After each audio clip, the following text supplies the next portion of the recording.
Hey, welcome to the What Would Jesus Say To video series. This is the first one, and it's What Would Jesus Say To PewDiePie.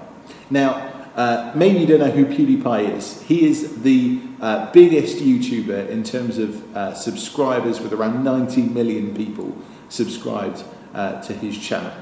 Now, he's become quite a big deal because he's basically created what's called the Let's Play genre of video games. It's pretty much him just uploading videos of him playing games and adding sort of comedy and commentary alongside. Here's a quick clip of what PewDiePie is all about. He enjoys twice the number of YouTube subscribers as One Direction, but he's far from a household name. He's the new breed of celebrity bringing social media success into mainstream stardom. To get the name PewDiePie. It's like any gamer, I guess. We all have our nicknames. I would nick Pewdie. Okay, it was Pew, like the lasers, pew pew. And I would yell out PewDiePie whenever I did well in games. PewDiePie! PewDiePie! PewDiePie! PewDiePie! They call him PewDiePie. Yes. Hey man, you want to go on a date? People watch me to just be entertained and feel like they're hanging out. Never let go! That you're like their friend. You're hanging out with they're hanging out with their friend. In a sense, yeah. That's part of the appeal, yeah. What's the other part? Well, it's funny.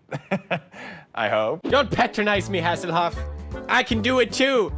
Ah! So I guess, why do so many people love him? Like 90 million people have subscribed to his channel. What is it that's so attractive? Is it just about playing video games? Maybe. But I think it's actually quite a lot about the character and the persona that he's created.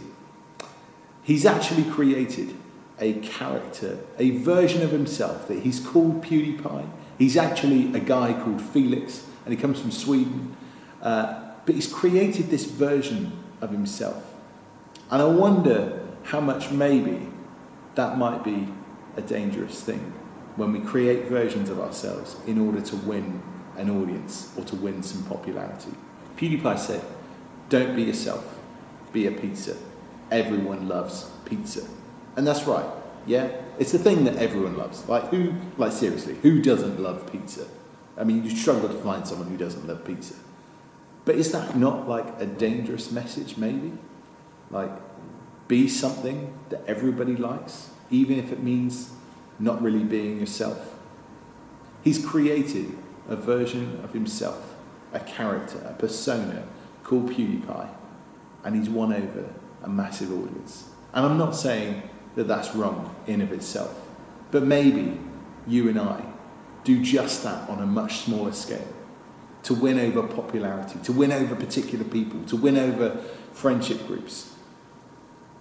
We'd rather not be ourselves, because actually being ourselves involves taking a risk.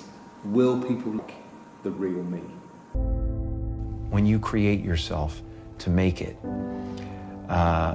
you're going to have to either let that creation go and take a chance on being loved or hated for who you really are, or you're going to have to kill who you really are and fall into your grave grasping onto a character that you never were. Where did this character come from? What is the dirt that the pearl is built around? And the pearl is the personality that you build around yourself as a protection against that thought.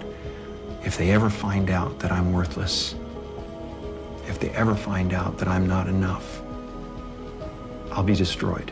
Because like Jim Carrey says in that video, one of the options is to actually let people see the real you. Are they going to like or dislike what they see and what they meet? And what does that mean for us? Maybe you were designed not for unrivaled popularity and for chasing different friends and people groups and all this sort of stuff and looking for approval in places you were probably never supposed to be looking for it in the first place. What if there was someone or something who loved you even when they saw all your hang-ups, all your mess, all the things, if you're honest, if other people saw, you'd be worried about them rejecting you? Because for me, that's what God is like. God looks at us And he says, I see all your mess, all the things that have messed you up, and yet I still love you. I wonder what Jesus would say to PewDiePie if he was here right now. Because I think he'd say something like, Felix, I see all your mess. I see all your hang-ups. I see all the stuff that actually you fear people knowing about. And yet, I still love you. Like, is that not the most beautiful, amazing, freeing thing that you could possibly hear? Someone who knows you better than maybe you know yourself and still loves you. I know that's what it probably means for me. But I think as well as loving us inside out, just as we are, I think God takes it a bit further than that. Actually, God wants to change us. God wants to free us up. God wants to show us who we've actually been designed to be. So maybe if Jesus was here right now, he'd say, PewDiePie or Felix, I want to show you who I've really designed you to be, that you could be really and truly free. Free from chasing popularity. Free from chasing stuff that actually doesn't matter. Free to be your real self and not a version or a character.